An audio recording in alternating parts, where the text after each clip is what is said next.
সাংবাদিকবৃন্দ, সারা ভারত কৃষক সভা কৃষ্ণন রয়েছেন, সারা ভারত কৃষক সভা ত্রিপুরা রাজ্য কমিটির সভাপতি সম্পাদক, উপজাতি ইউনিয়নের সভাপতি সম্পাদকগণ রয়েছেন, কেন্দ্রীয় রাজ্য নেতৃত্ব মণ্ডলী। আমরা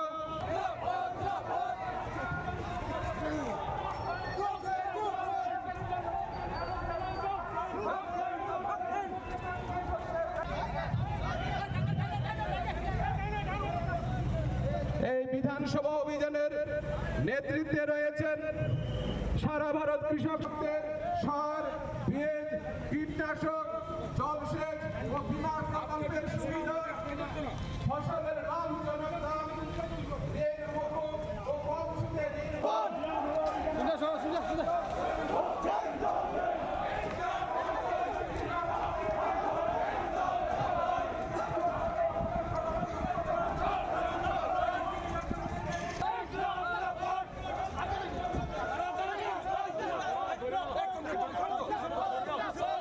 আমরা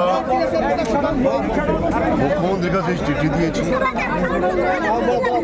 এসডিপিওর কাছে চিঠি দিয়েছি। তারা বলেছে আইন শৃঙ্খলা নেই এবং পরীক্ষা শেষ করা।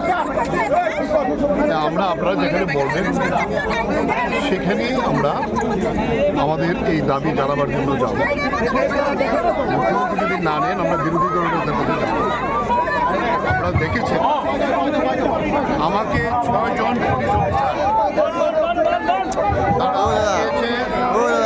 এই জামা, আমার চশমা ভেঙে দিয়েছে, ঘড়ি খুলে ফেলেছে, একেবারে ডাইরেক্টলি গুন্ডামি করেছে এই পুলিশ অফিসার। আমরাও থাকবে, তারাও থাকবে। এই ছবি আপনারা তুলে রেখেছেন। শেষ না,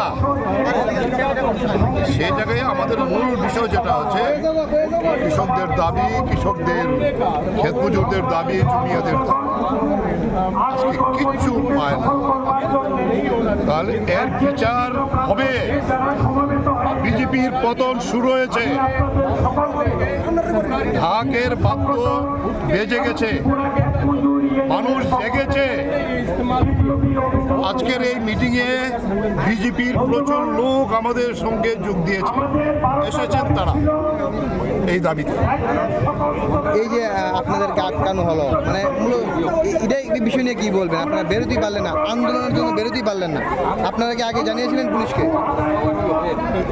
আন্দোলন তো বেরোতে দিল না, কিন্তু আমরা তো সাহস করে বেরিয়ার ভেঙে এই জায়গায় এসেছি। রবীন্দ্রভবনে আটকিয়েছিল, মানুষের স্রোতকে তো আটকাতে পারেনি। আমরা তো যুদ্ধ করতে আসিনি, যুদ্ধ করতে আসলে এই পুলিশ কিচ্ছু না।